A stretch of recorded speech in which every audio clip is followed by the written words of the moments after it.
La Filarmónica de Berlín. Es que solo con decir el nombre ya impone, ¿verdad? Totalmente. Es una de esas instituciones que parece que han estado siempre ahí, en la cumbre. Y tienen un palmarés que es, vamos, casi absurdo. Premios Grammy, Gramophone. De todo. Sí, pero más allá de los premios está la leyenda. Y eso es lo interesante. Justo. Por eso, hoy vamos a analizar a fondo qué hay detrás de esa leyenda. Tenemos un artículo muy completo que nos va a servir de guía para un viaje que, ya os adelanto, es mucho más turbulento y fascinante de lo que parece. Es una historia increíble, la verdad. La idea es seguir ese viaje. Empezaremos por su fundación, que ya te digo yo que no fue nada convencional. Fue un acto de pura rebeldía. Sí, sí, un motín en toda regla. Luego nos meteremos de lleno en el siglo XX, que fue complicadísimo, viendo cómo navegaron el periodo nazi y la posguerra. Una época muy oscura, por supuesto. Hablaremos de los directores que la hicieron un icono mundial. Y acabaremos en el presente, viendo cómo una institución tan clásica se ha convertido de repente en una pionera digital. Que tiene mucho mérito. Pues venga, empezamos el viaje. Vamos allá. Empecemos por el principio, 1882. Lo que me parece increíble y que define todo lo demás es que esta orquesta no nace por el capricho de un mecenas millonario o un rey. Nace de un motín. Totalmente. Y esa es la clave para entender su carácter, su ADN. Eran 54 músicos de un conjunto que se llamaba Bilses Kapelle. Dirigido por un tal Benjamin Bilse. Exacto. Y un día se plantaron, dijeron, basta, nos vamos, no seguimos con él. ¿Pero qué fue lo que les hizo estallar? Porque la fuente menciona una anécdota que parece de película. Es que es buenísima, porque lo explica todo. Bilse planeaba una gira a Varsovia. Ajá. Y pretendía que sus músicos, sus artistas, viajaran en un vagón de tren de cuarta clase. ¿De cuarta clase? Vaya tela. Claro. Para ellos aquello fue la humillación definitiva. No era solo por ir incómodo, ¿sabes? Era una cuestión de respeto, de dignidad profesional. Y dijeron, hasta aquí hemos llegado. O sea que la Gran Filarmónica de Berlín nace de una rebelión por la dignidad, no por una cuestión artística. Eso ya dice muchísimo. Muchísimo. ¿Y qué pasa después? A ver, tienes a 54 músicos que acaban de dejar su trabajo. ¿Cómo sobreviven? Pues ahí entra en juego una figura clave, un empresario con visión, Hermann Wolf. Él se encargó de la gestión, de las finanzas, les dio una estructura sólida. Vale. Pero el verdadero salto de calidad, lo que los puso en el mapa internacional, fue la llegada en 1887 de Hans von Bülow como director. Que era una superestrella de la época. Una leyenda. Director, pianista. Su rigor y su exigencia empezaron a forjar el sonido de la orquesta, esa disciplina férrea. Y a partir de ahí, la lista de directores invitados es un quién es quién de la historia de la música. La fuente menciona a Richard Strauss, a Gustav Mahler. Incluso a Brahms y a Grieg, dirigiendo sus propias obras. Imagínate estar en Berlín en esa época. Debía ser increíble. Sin duda. Y ese origen rebelde, insisto, no es una anécdota, es que define el ADN de la orquesta. Ese acto de decir, somos un colectivo de artistas, no empleados, sentó las bases para su futuro como una entidad autogobernada por los propios músicos. Es un hilo que vamos a ver una y otra vez, ¿no? Exacto. Me llama la atención otro detalle de esa primera época que parece muy adelantado a su tiempo. Se menciona que en 1887 la primera mujer, Mary Worm, dirigió la orquesta. ¿Esto era normal? En absoluto. Era algo, vamos, insólito. En un mundo tan masculino, tan conservador como el de la dirección de orquesta del siglo XIX, que le dieran la batuta a una mujer, aunque fuera como invitada, demuestra una mentalidad sorprendentemente abierta. Curioso, porque luego Porque luego, como veremos, la cosa cambió bastante. hay un dato técnico que también me parece interesante. Al principio solo tenían 46 instrumentos de cuerda, cuando el ideal wagneriano, el sonido opulento que estaba de moda, pedía al menos 64. Su sonido inicial era más modesto. Yo no diría modesto, diría que estaba centrado en la calidad, no en la cantidad. Demuestra que su reputación se construyó desde el principio sobre la excelencia de sus músicos, no sobre la grandilocuencia. Forjaron su prestigio con lo que tenían. Esa idea de una orquesta autogobernada, con un fuerte sentido de la dignidad, es fascinante. Pero, ¿cómo sobrevive un espíritu así cuando choca con una fuerza que aniquila la autonomía, como fue el Tercer Reich? Esa es la pregunta del millón, y la parte más oscura y compleja de su historia, sin duda. Con la llegada de los nazis, la Filarmónica, como principal institución musical de Alemania, se encontró en una posición imposible. No podía simplemente mirar para otro lado. No, estaba en el ojo del huracán. Y al frente de la orquesta en esa época estaba Wilhelm Furtwängler, una figura gigantesca y enormemente controvertida. La fuente expone los hechos de una forma muy directa, casi brutal. Y hay que abordarlos con esa misma imparcialidad, porque aquí no hay respuestas fáciles. Furtwängler es el perfecto ejemplo de la zona gris. ¿A qué te refieres? Pues a que por un lado hay testimonios de que usó su influencia para ayudar a músicos judíos a escapar. Pero por otro lado, se convirtió, quisiera o no, en una figura clave de la propaganda cultural del régimen. El episodio más conocido, y que la fuente destaca, es el del 20 de abril de 1942, el cumpleaños de Hitler. Dirigió la novena de Beethoven y al final Joseph Goebbels subió al escenario a estrecharle la mano. La imagen es demoledora. Le persiguió toda su vida. ¿Y cómo se defendía él de esto? Su argumento, que mantuvo siempre, era el de la emigración interior. Él sostenía que se quedó en Alemania para salvaguardar la gran cultura alemana, para proteger a Beethoven de la barbarie nazi. Creía que si él se iba, el vacío lo ocuparía alguien mucho peor, un nazi convencido. Pero claro, eso plantea una cuestión moral casi irresoluble, ¿no? ¿Es posible salvar el arte colaborando, aunque sea pasivamente, con un régimen genocida? Exacto. ¿Dónde está la línea?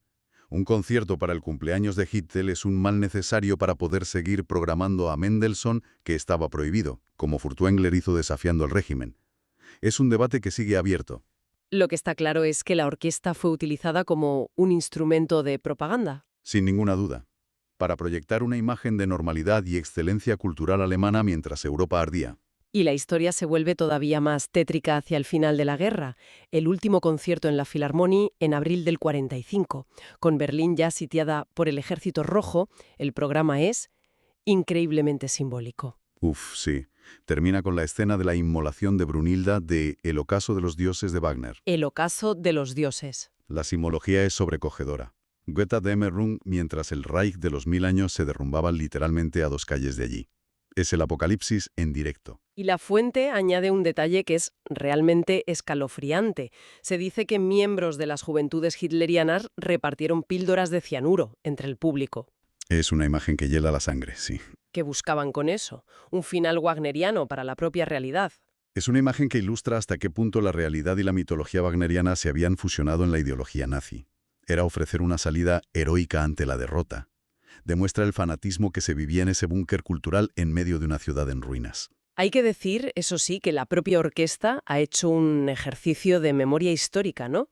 Sí, en 2006 anunciaron una investigación a fondo sobre su papel en esta época, lo cual les honra. Tras la caída de Berlín, uno pensaría que llegó la calma, pero la posguerra fue casi igual de caótica. Héctor Leo Borchardt, pero duró apenas unos meses. ¿Qué le pasó? Murió de forma trágica. En agosto del 45 fue abatido por error por disparos de soldados estadounidenses en un control.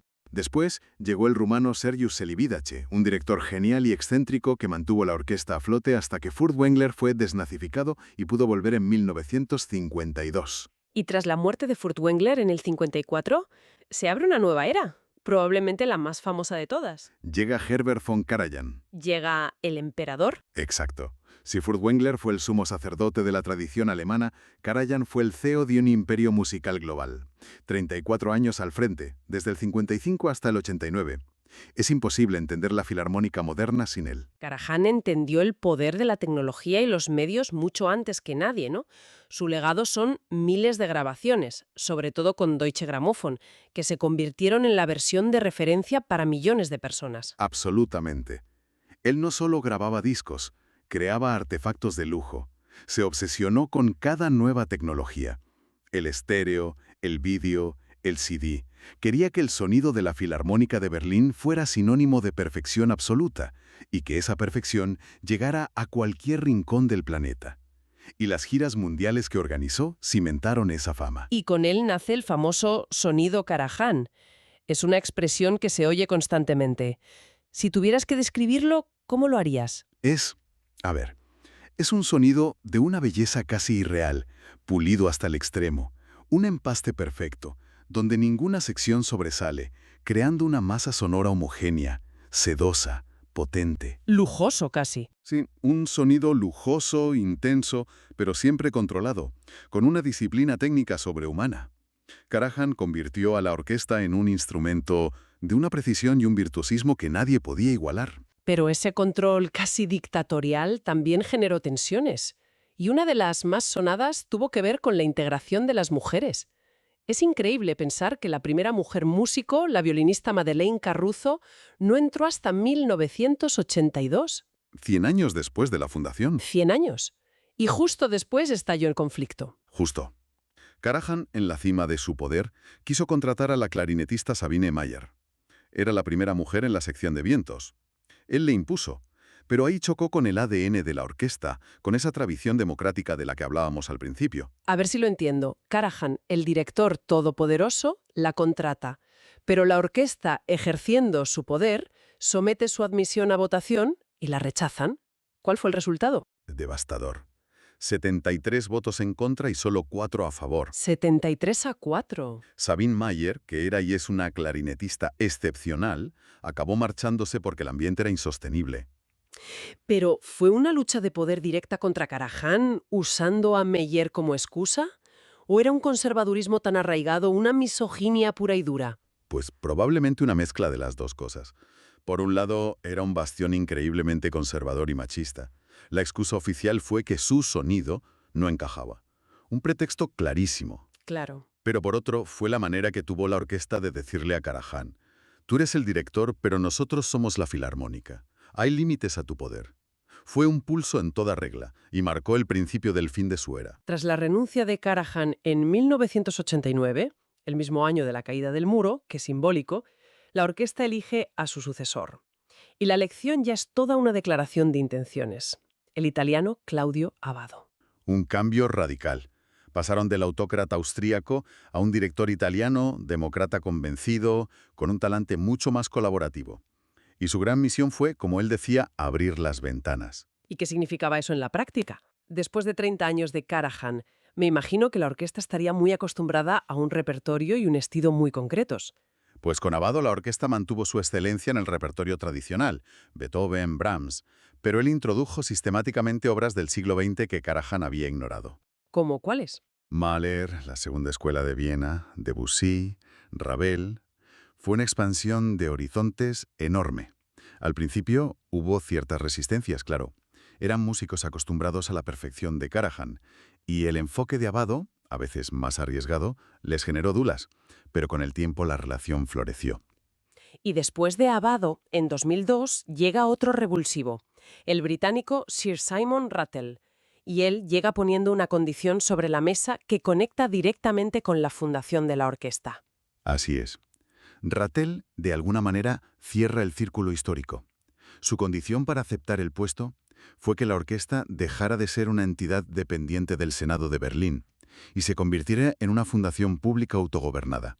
¿Qué significa eso? Que los músicos se convierten en sus propios jefes, recuperando ese espíritu de 1882. Exactamente. Les dio el control sobre su propio destino, artístico y financiero. Blindó su autonomía para el futuro. Fue una jugada maestra que devolvía el poder al colectivo, recuperando la esencia de aquellos 54 rebeldes. Y Rattle no solo cambió la estructura, cambió la mentalidad. Te refieres a sus famosos proyectos comunitarios, ¿verdad? El más conocido es el de la consagración de la primavera de Stravinsky, que se documentó en la película Rhythm Is It. Sí, fue un proyecto revolucionario. Cogió a 250 escolares de barrios desfavorecidos de Berlín, muchos de ellos inmigrantes que no habían pisado una sala de conciertos en su vida. Y los puso a bailar. Y los puso a bailar, una de las obras más complejas del repertorio, con la Filarmónica tocando en directo para ellos. Demostró que una orquesta de élite mundial podía y debía implicarse en su comunidad. Rompió la imagen de la orquesta como una torre de marfil. Y junto a Rattle, la orquesta da otro paso de gigante, esta vez hacia el futuro digital. Sin duda. En 2009, crean el Digital Concert Hall. En un mundo tan tradicional, lanzar una plataforma de streaming de pago para ver todos tus conciertos fue increíblemente visionario.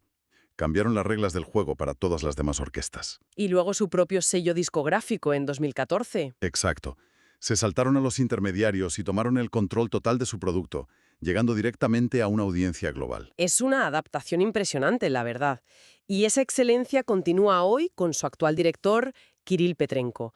Pero no podemos terminar sin hablar de su casa, la icónica Filarmonie. Es que el edificio en sí mismo es una declaración de intenciones. Totalmente. Pero su hogar no siempre fue tan espectacular. Su primera sala, de 1882, era una antigua pista de patinaje sobre ruedas. Un origen humilde. Muy humilde, sí. Y duró hasta que un bombardeo británico la destruyó en 1944. En la posguerra tuvieron que tocar donde podían, incluso en un cine, el Titania Palace. Fueron años de provisionalidad. Sí, hasta que en 1963 se inauguró la actual Philharmonie. Es una obra maestra del arquitecto Hans Sarun y fue revolucionaria. Rompió con la sala tradicional en forma de caja de zapatos. Ujú. Y puso el escenario en el centro. Justo, con el público dispuesto en terrazas a su alrededor, como si fueran viñedos. La idea era que la música estuviera, literalmente, en el corazón de la comunidad. Y esa forma exterior tan extraña como una carpa pentagonal amarilla inspira el logo de la orquesta. Tuvo un buen susto en 2008 con un incendio, ¿verdad? Sí, fue un momento de pánico. El fuego dañó gravemente parte del techo. Pero casi milagrosamente el interior de la sala, su legendaria acústica de madera, quedó prácticamente intacto. Fue casi una metáfora de la propia orquesta. Totalmente. La estructura externa puede sufrir, pero el corazón, el sonido, sobrevive. Entonces, si intentamos atar todos los cabos de esta historia tan densa, lo que tenemos es una institución que nace de un acto de afirmación, de una búsqueda de dignidad. Una orquesta que no ha vivido al margen de la historia, sino que ha sido un espejo de los momentos más brillantes y más oscuros de la historia de Alemania y de Europa. Desde el optimismo imperial hasta la catástrofe nazi, la división de la Guerra Fría y la reunificación. Con un sonido inconfundible moldeado por gigantes como Furtwängler y Karajan y reinventado por figuras como Abbado y Rattle que la abrieron al mundo y al futuro. Por eso, la Filarmónica de Berlín es mucho más que un conjunto de músicos virtuosos. Es un organismo vivo, una institución cultural que ha dialogado y a veces chocado violentamente con la realidad política y social de cada momento. Su historia es la crónica de la búsqueda de la excelencia en un mundo imperfecto y a menudo brutal. Y para terminar, una última reflexión que se desprende de la fuente. Habla de los programas actuales de artista en residencia y compositor en residencia. Y los nombres recientes son muy reveladores. El compositor estadounidense John Adams, la violinista moldava Patricia Kopachinskaya, el pianista surcoreano Seon Jin-cho. Esto nos lleva a una pregunta final muy interesante. Si pensamos que esta orquesta fue durante décadas el estandarte de la tradición musical austrogermánica, ¿qué nos dice su práctica actual de invitar artistas de todos los rincones del planeta sobre el futuro de la música clásica? Y, sobre todo, ¿qué significa hoy ser una orquesta alemana en un mundo completamente globalizado?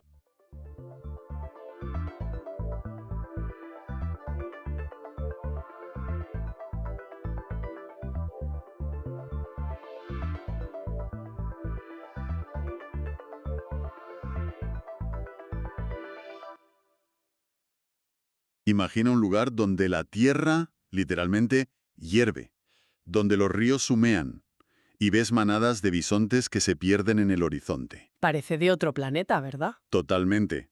Como prehistórico, Sí. pero es muy real. Hoy nos vamos a sumergir en el Parque Nacional de Yellowstone. Y es que es mucho más que un parque. Mucho más. Es el primero del mundo. Un experimento de conservación audaz y, bueno, debajo de todo eso, un gigante geológico que está, digamos, dormido. Efectivamente. Y para este análisis nos basamos en un artículo muy exhaustivo que detalla toda su historia, su geología, la fauna y por qué es tan importante a nivel global. Vale. La idea es ir más allá de la postal, ¿no? Descubrir qué hace a Yellowstone tan excepcional. Entendido. Exploraremos su corazón volcánico, la historia de cómo se creó, que es fascinante, y los desafíos ecológicos a los que se enfrenta, para entender por qué sigue siendo un lugar tan vital. De acuerdo, pues vamos a desgranarlo. Y me da la sensación de que para entender Yellowstone hay que empezar por lo que no se ve, por lo que hay debajo. Sin duda.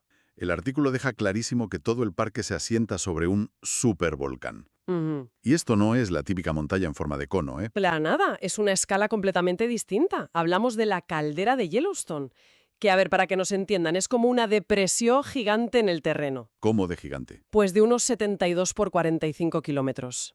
Se formó por el colapso de la Tierra después de unas erupciones, bueno, brutales. Y cuando dices brutales, El artículo documenta 3 de estas erupciones cataclísmicas. La última fue hace 640.000 años. vale, y para ponerlo en perspectiva, Pues mira, esa última erupción fue más de 1000 veces mayor que la del Monte Santa Elena en 1980. 1000 veces. 1000 veces. Es una cifra que cuesta procesar. Madre mía, es casi inconcebible. Cuesta, sí. Expulsó más de 1000 kilómetros cúbicos de ceniza y roca. Cubrió gran parte de lo que hoy es Norteamérica. Es una fuerza que, literalmente, modela continentes. Claro.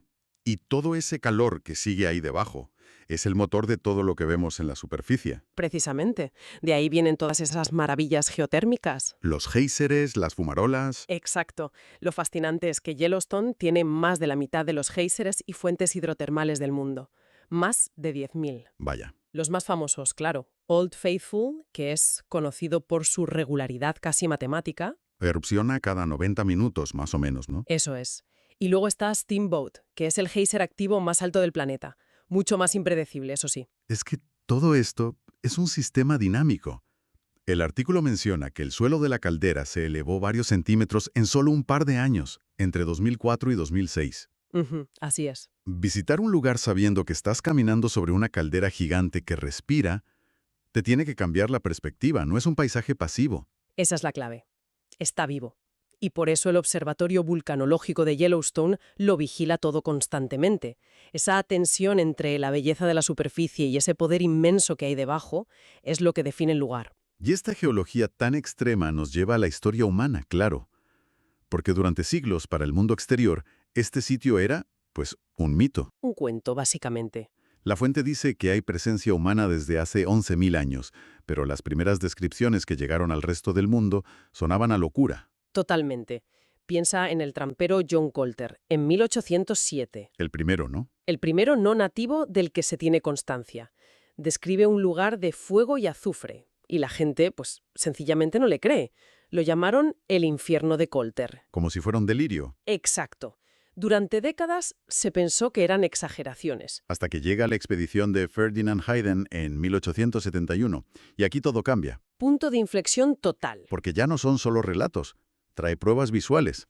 Las fotografías de William Henry Jackson y, sobre todo, las pinturas de Thomas Moran. Esas imágenes fueron cruciales. De repente, el infierno de Colter se convierte en un paisaje sublime, casi de otro mundo. Y esas imágenes llegan al Congreso. Y convencen a los políticos de que ese lugar es demasiado especial para venderlo o para explotarlo. Así que, el 1 de marzo de 1872, el presidente Ulysses S. Grant firma el acta de creación. El primer parque nacional del mundo. El primero, concebido como un parque público para el beneficio y disfrute del pueblo. Una idea muy bonita, muy revolucionaria, pero que choca con la realidad. Los primeros años fueron un desastre absoluto. Un caos. Había una oposición local tremenda de empresarios que querían los recursos. Minería, madera, caza. Y el primer superintendente no tenía ni sueldo, ni personal, ni medios. Nada. El vandalismo era rampante. La gente rompía los geiseres para llevarse recuerdos. ¿Y la caza furtiva? El dato es aterrador. Unos 3.000 bisontes cazados solo en el invierno de 1874-75. Se lo estaban cargando. El parque existía en el papel, pero en la práctica Entonces, ¿la solución? tuvo que ser drástica. Lo fue. En 1886, el gobierno federal envió al ejército. Al ejército. Sí. Se establecieron en Fort Yellowstone y gestionaron el parque durante 30 años. Impusieron la ley, persiguieron a los furtivos y sentaron las bases de lo que luego sería el Servicio de Parques Nacionales. ¡Qué paradoja! Para salvar ese paraíso natural, tuvieron que militarizarlo. Así es. Pero claro, esta historia de conservación tiene también un lado bastante más oscuro. Ujú. La creación del parque, con ese lema de «para el disfrute del pueblo», pues no incluyó a todos los pueblos. No, en absoluto. Es el gran asterisco en la historia de Yellowstone.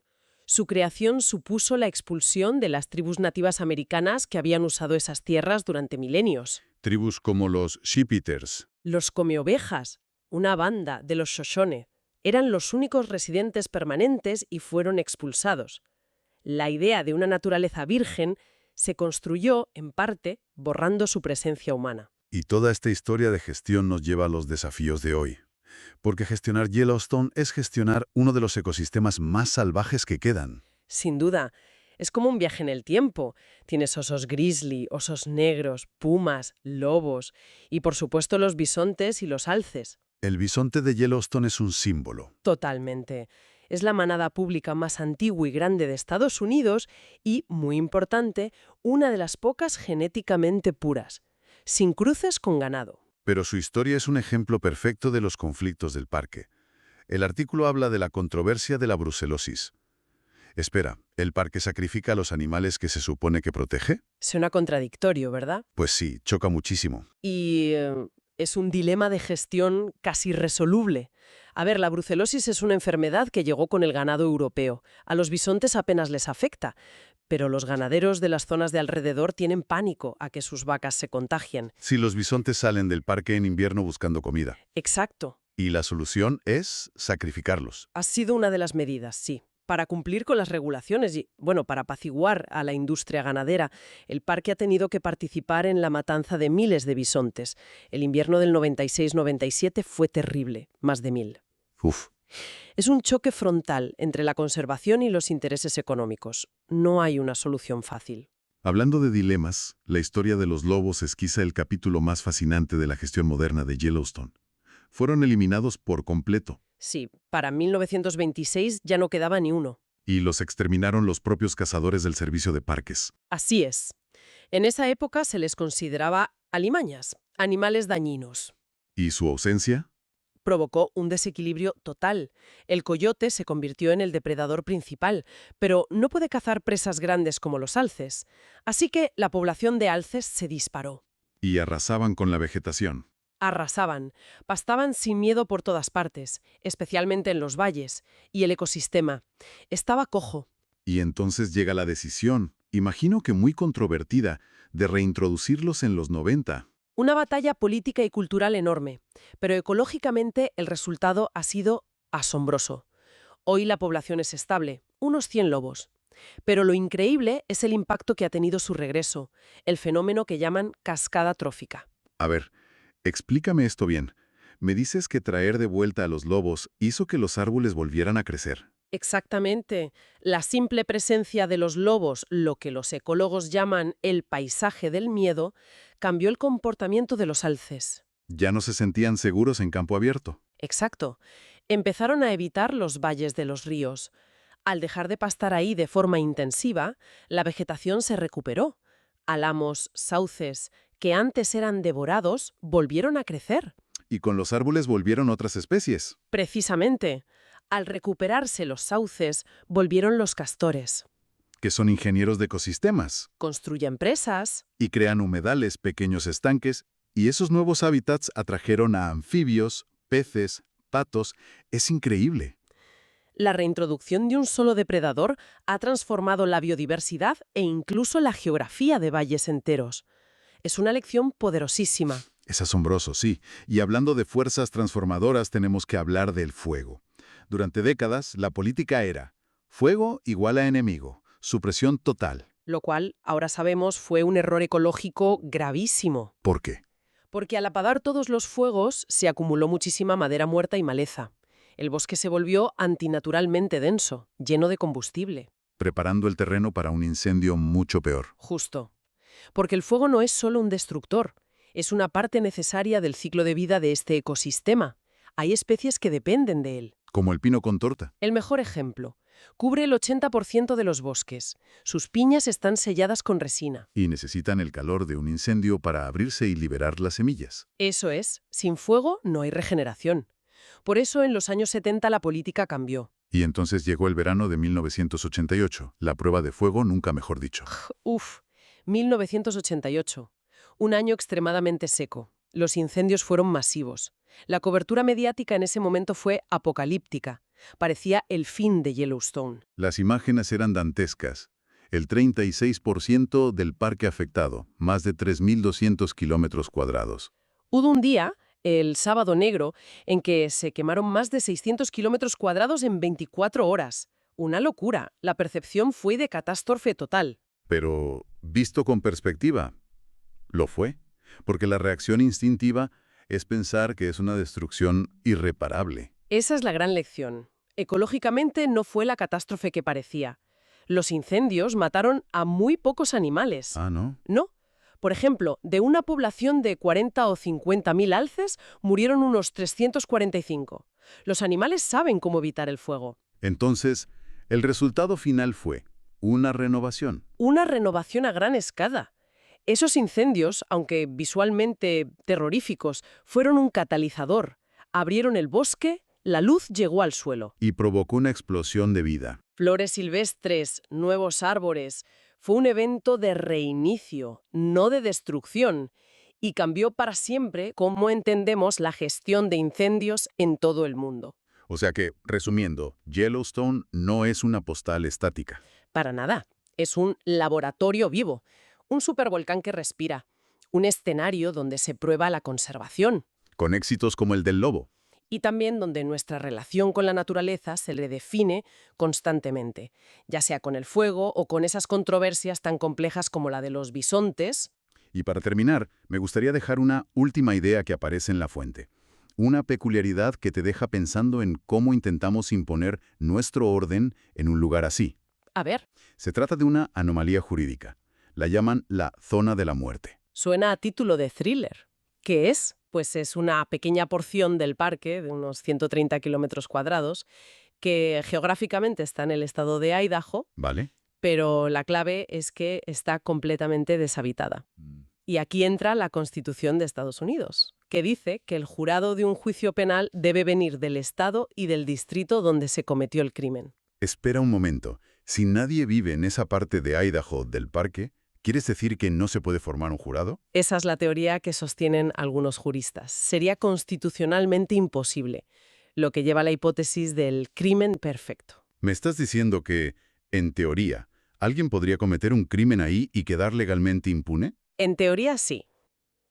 Es alucinante. Vaya. Obviamente nunca se ha puesto a prueba. Pero más allá de la anécdota, que es fascinante, plantea una pregunta mucho más profunda. Sobre cómo nuestras leyes humanas, con sus fronteras artificiales, Exacto. ¿Cómo se aplican a un territorio tan vasto e indómito? Es un recordatorio de que, por mucho que tracemos líneas en un mapa, hay lugares cuyo poder desafía nuestros intentos de controlarlo todo. Y esas son las consecuencias imprevistas que surgen cuando la lógica humana se topa con un paisaje tan poderoso.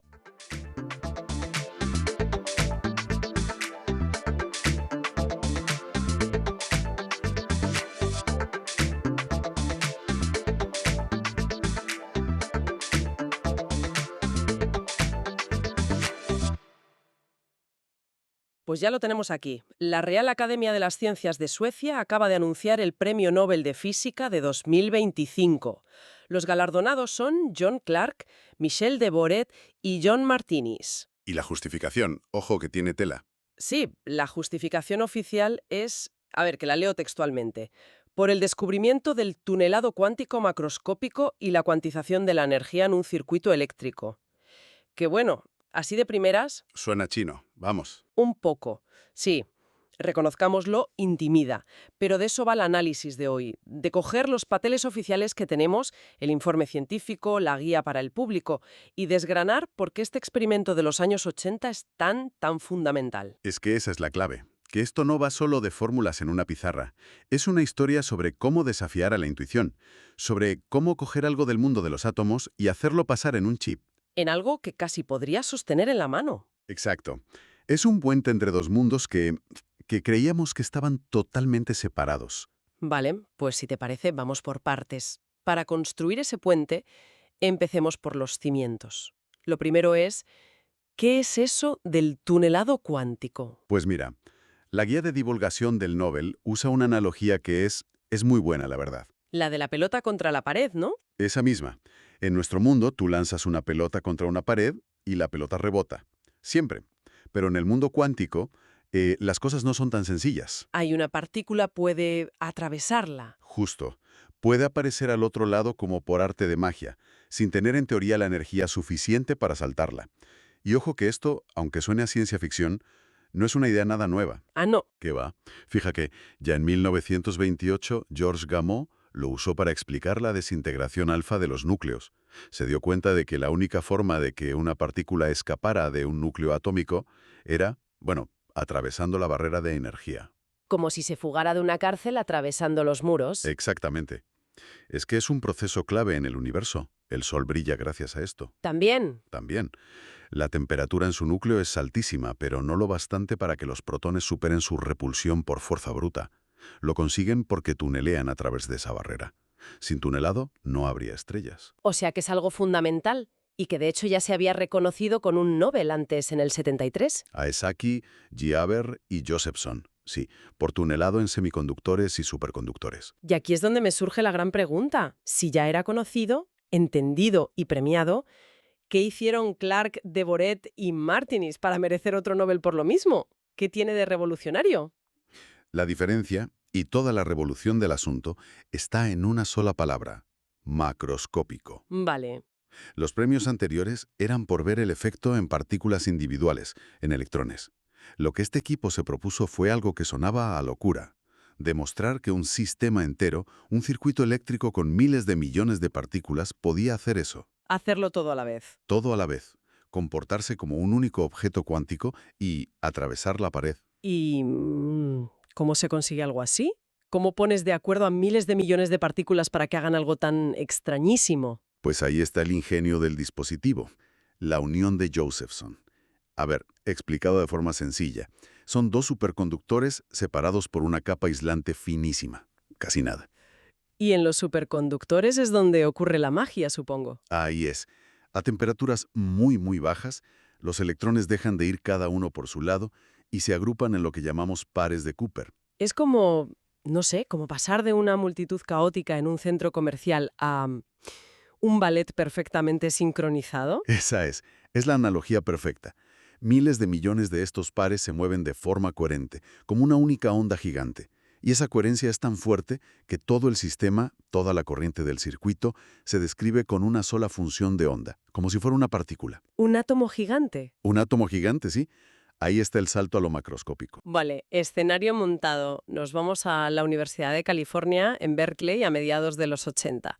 Tenemos al profesor John Clark, a su postdoctorado, Michel Devoret, y a un estudiante de doctorado que era un fuera de serie, John Martinis. Y su objetivo era ese: cazar el fantasma. Demostrar el tunelado cuántico macroscópico, o MQT. El experimento, por lo que he leído en los informes, es de una elegancia. Brutal. Aunque la ejecución fue una pesadilla técnica. Usan la metáfora del potencial de lavadero inclinado. Imagina la superficie de un lavadero antiguo, con sus valles y sus crestas. Vale. Pues cada valle es un estado estable para el sistema. Lo que hicieron fue colocar su circuito en uno de esos valles. En ese estado la corriente fluía sin voltaje. El sistema estaba, en teoría, atrapado ahí. Como una canica en el fondo de un hoyo. Si no la empujas, no sale. Exacto. La física clásica dice que se quedaría ahí para siempre. Pero ellos sospechaban que no, así que se pusieron a medir. Una y otra vez. ¿Cuánto tarda el sistema en escapar de ese valle? ¿Y cómo sabían que había escapado? Porque de repente, de la nada, aparecía un voltaje en el circuito. La canica por sí sola había saltado. Ese salto era el tunelado cuántico de todo el sistema. Suena increíblemente delicado. O sea, ¿cómo te aseguras de que no es una vibración, el calor o una onda de radio perdida lo que lo estropea todo? Esa era la madre de todas las batallas. El desafío técnico era monumental. Primero, la temperatura. Tuvieron que enfriar el chip a milikelvin, unas milésimas de grado por encima del cero absoluto. Para que el calor no agitara la canica, claro. Ostro. Y segundo, el aislamiento. Un silencio electromagnético total. Los documentos describen unos filtros de polvo de cobre que inventaron para limpiar cualquier señal parásita. Estaban intentando escuchar un susurro cuántico, y para eso tenían que apagar todo el ruido del universo. Y después de todo ese esfuerzo, ¿cuál fue el momento eureka? ¿Qué vieron en los datos? El momento clave fue la gráfica, la prueba irrefutable. Vieron que, al bajar la temperatura, La tasa de escape del sistema se hacía cada vez más lenta. Lógico, ¿no? Menos calor, menos agitación. Sí, tiene sentido. Pero entonces, al llegar a una temperatura increíblemente baja, pasó algo.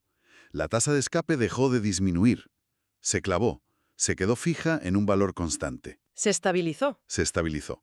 Daba igual cuánto más enfriaran, el sistema seguía escapando a ese mismo ritmo. Como si el calor ya no fuera el que mandaba. Precisamente, esa línea plana en la gráfica, ese suelo, era la pistola humeante.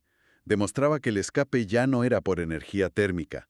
Era un proceso puramente cuántico, que no depende de la temperatura. El tunelado. Te digo una cosa, la primera vez que ves esa gráfica se te ponen los pelos de punta. Me lo imagino. Es la belleza del experimento bien hecho. Pero la academia dice que el premio reconoce 2 descubrimientos. No se detuvieron ahí. Así es. Demostrar el tunelado fue la primera mitad. La segunda, igual de importante, fue demostrar la cuantización de la energía en este sistema. A ver si lo entiendo. Esto quiere decir que su átomo gigante no podía tener cualquier cantidad de energía, sino solo niveles específicos, como peldaños en una escalera, ¿no? O estás en el primero o en el segundo, pero nunca en medio, con distintas frecuencias. Exacto, como si buscaran su nota de resonancia. Y lo que vieron fue fascinante. El sistema ignoraba casi todas las frecuencias. Era sordo a ellas. Pero a ciertas frecuencias muy concretas, ¿Escuchaba? escuchaba. Absorbía la energía de las microondas y saltaba a un nivel de energía superior. Al estar en un peldaño más alto, estaba más cerca del borde del valle. Y claro, el tunelado se producía mucho más rápido. O sea que encontraron las notas musicales exactas que hacían vibrar su circuito. Exactamente. Cuando lo pusieron en una gráfica, vieron unos picos de absorción nítidos, perfectos. Cada pico era la energía justa para saltar de un nivel a otro, del 0 al 1, del 1 al 2. Estaban viendo en un chip el mismo comportamiento que la cuántica predice para un átomo de hidrógeno, Habían creado un átomo artificial. en sus propias palabras. O como lo llamaron en un artículo, un núcleo macroscópico con cables. Un sistema que podías enchufar y medir, pero que en su corazón obedecía a las leyes de la cuántica. Vale, la física es fascinante, la prueba es concluyente, pero casi 40 años después, ¿cuál es el legado práctico de todo esto? ¿Por qué nos debería importar hoy? Pues porque si conectamos esto con el panorama general, nos topamos con el gato de Schrödinger, La famosa paradoja. que él la propuso como un absurdo, ¿no? Para decir, ¿veis qué ridículo sería aplicar la cuántica al mundo real? Un gato no puede estar vivo y muerto a la vez. Justo. Pero estos experimentos le dieron la vuelta al argumento. No crearon un gato vivo y muerto, claro, pero sí demostraron que podías tener un sistema con miles de millones de partículas que colectivamente se comporta como un único objeto cuántico. Es lo más cerca que hemos estado de un gato de Schrödinger en el laboratorio, como dice la propia guía del Nobel. Y ese cambio de paradigma. Las aplicaciones que han salido de ahí son transformadoras. Primero, la idea de los átomos artificiales. Poder diseñar circuitos con propiedades cuánticas a la carta. Son átomos con cables para explorar la física. Y claro, si puedes construir un átomo artificial con 2 niveles de energía claros y controlables, eso suena muchísimo a un qubit, a la base de un ordenador cuántico. Es que no es que suene... es que lo es. Este trabajo es la piedra fundacional de los qubits superconductores. El estado de energía más bajo, el valle, es el 0. El siguiente nivel, al que saltas con microondas, es el 1. ¿Y ya tienes tu bit cuántico? Ya lo tienes. La conexión es tan directa que John Martinis, el estudiante de doctorado de aquel experimento, fue quien lideró años después el equipo de Google que construyó sus primeros procesadores cuánticos. Hay una línea recta desde ese laboratorio de Berkeley hasta la carrera cuántica de hoy. En resumen, la hazaña de Clark, Devoret y Martinis fue Extraordinaria. Cogieron la mecánica cuántica, que parece tan etérea, y demostraron sus reglas más extrañas, el tunelado y la cuantización, no en una partícula, sino en un circuito. Construyeron un puente tangible, ¿sí? Y eso nos deja con una reflexión final que creo que es muy potente. El propio documento del Nobel hace una observación casi poética. Dice que el sistema que crearon es muchos órdenes de magnitud más pequeño que un gatito. reconociendo la distancia que aún nos queda, claro. Pero es un primer paso. Y plantea una pregunta muy profunda. Si hemos sido capaces de construir un objeto macroscópico que obedece estas reglas, ¿dónde está realmente la frontera entre nuestro mundo clásico, el de las pelotas que rebotan, y el mundo cuántico? ¿Es una barrera real o solo un límite de nuestra tecnología actual? Esa es la pregunta. Quizás esa absurdidad que Schrödinger quería señalar no es tal. Quizás es simplemente una característica fundamental de la realidad que apenas estamos empezando a comprender. Y sobre todo a utilizar.